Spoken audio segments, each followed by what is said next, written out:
you're a typesetter and you're working on a text with lots of foreign examples. Take this example here from Sri Lankan Portuguese Creole. The example is followed by glosses, literal translations of those words, perhaps with grammatical information, followed by a free translation in English.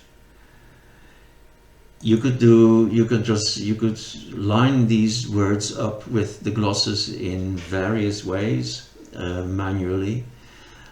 Every way is very tedious, very slow, and error prone. So I use this script for that. I say run script.